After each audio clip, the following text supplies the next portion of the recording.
سورۃ المائدہ کی آیت نمبر 101، سورۃ المائدہ کا 14واں رکوع اور 7ویں پارے کا 4تھا رکوع۔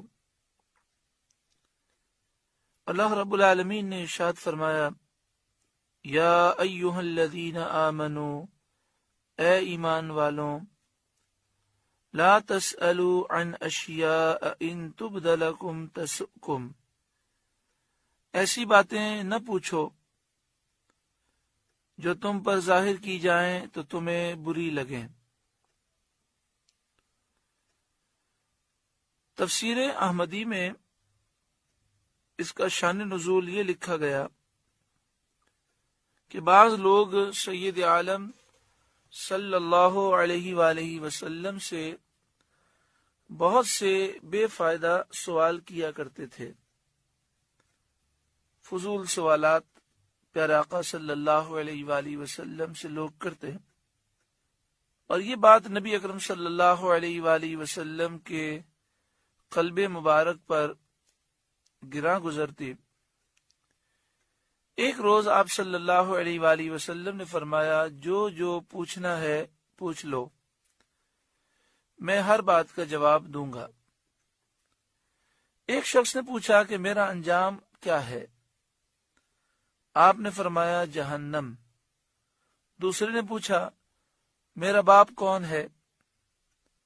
آپ نے اس کے اصلی باپ کا نام بتا دیا جس کے نطفے سے وہ تھا، باوجود اس کے کہ اس کی ماں کا شوہر اور کوئی تھا جس کا یہ شخص بیٹا کہلاتا تھا۔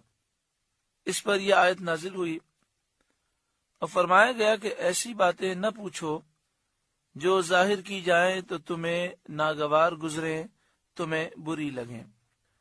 بخاری مسلم کی حدیث میں ہے، ایک روز نبی اکرم صلی اللہ علیہ وآلہ وسلم نے خطبہ دیتے ہوئے ارشاد فرمایا، جس کو جو پوچھنا ہے پوچھو۔ حضرت عبداللہ بن حذافہ سہمی رضی اللہ تعالیٰ عنہ نے کھڑے ہو کر پوچھا، میرا باپ کون ہے؟ آپ صلی اللہ علیہ وآلہ وسلم نے فرمایا حذافہ، یعنی جس شخص کی طرف تم منسوب ہو وہی تمہارا باپ ہے۔ انہوں نے پوچھا میرا باپ کون ہے؟ آپ نے فرمایا حذافہ۔ پھر فرمایا اور پوچھو۔ حضرت عمر رضی اللہ تعالیٰ عنہ نے اٹھ کر ایمان اور رسالت کے اقرار کے ساتھ معذرت پیش کی۔ ابن شہاب کی روایت ہے کہ حضرت عبداللہ بن حذافہ رضی اللہ تعالیٰ عنہ کی والدہ نے ان سے شکایت کی اور کہا کہ تو بہت نالائق بیٹا ہے، تجھے کیا معلوم کہ زمانے جاہلیت کی عورتوں کا کیا حال تھا؟ اگر تیری ماں سے کوئی قصور ہوا ہوتا تو آج وہ کیسی رسوا ہوتی۔ اس پر حضرت عبداللہ بن حذافہ رضی اللہ تعالیٰ عنہ نے کہا کہ اگر حضور صلی اللہ علیہ وآلہ وسلم کسی حبشی غلام کو میرا باپ بتا دیتے تو میں یقین کے ساتھ مان لیتا۔ بخاری شریف کی حدیث میں ہے کہ لوگ مذاق اڑانے کے لیے بطریق استہزاء اس قسم کے سوال کیا کرتے تھے۔ کوئی کہتا میرا باپ کون ہے؟ کوئی پوچھتا میری اونٹنی گم ہو گئی ہے، وہ کہاں ہے؟ اس پر یہ آیت نازل ہوئی۔ مسلم شریف کی حدیث میں ہے کہ رسول کریم صلی اللہ علیہ وآلہ وسلم نے خطبے میں حج فرض ہونے کا بیان فرمایا، اور آپ نے فرمایا لوگوں تم پر حج فرض کیا گیا۔ یہ سن کر ایک شخص نے کہا کہ کیا ہر سال حج فرض ہے؟ پیارے آقا صلی اللہ علیہ وآلہ وسلم نے سکوت فرمایا، خاموش رہے۔ پوچھنے والے نے سوال کو پھر دہرایا، اس طرح 3 مرتبہ اس نے سوال کیا تو آپ صلی اللہ علیہ وآلہ وسلم نے ارشاد فرمایا، جو میں بیان نہ کروں اس کے در پہ نہ ہو، جس چیز کا میں ذکر نہ کروں اس کے متعلق مجھ سے مت پوچھو۔ اگر میں ہاں کہہ دیتا تو ہر سال حج کرنا فرض ہو جاتا اور تم نہ کر سکتے۔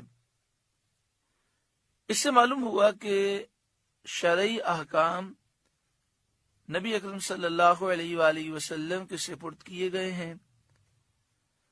آپ جسے فرض فرما دیں وہ فرض ہو جائے گا، اور جسے نہ فرمائیں وہ نہ ہوگا۔ اور ان احادیث طیبہ سے یہ بھی معلوم ہوا کہ سرکار دو عالم صلی اللہ علیہ وآلہ وسلم کو اللہ تعالی نے سب سے زیادہ علم عطا فرمایا، کہ جب آپ سے حضرت عبداللہ بن حذافہ نے پوچھا میرا باپ کون ہے، تو پیارے آقا صلی اللہ علیہ وآلہ وسلم نے وضاحت فرمائی۔ حالانکہ یہ ایک ایسا معاملہ ہے کہ اس پر مطلع ہونا انسان کی بس کی بات نہیں ہے۔ اللہ تعالیٰ نے آپ کو غیبی علم عطا فرمایا، اور اللہ کی طرف سے آپ کو یقینی علم عطا کیا گیا، جس کے مطابق پیارے آقا صلی اللہ علیہ وآلہ وسلم نے حضرت عبداللہ بن حذافہ کو بیان فرمایا۔ اس سے نبی اکرم صلی اللہ علیہ وآلہ وسلم کے اختیارات، آپ کا علم، آپ کی شان، آپ کی عظمت معلوم ہوتی ہے۔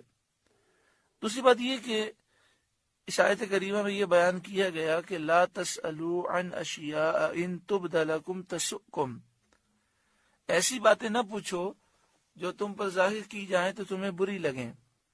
اور پھر آپ احادیث طیبہ سے سمجھ چکے، سرکار تو عالم صلی اللہ علیہ وآلہ وسلم بہت سے معاملات میں خاموشی اختیار فرماتے ہیں، بہت سے معاملات ظاہر نہیں فرماتے۔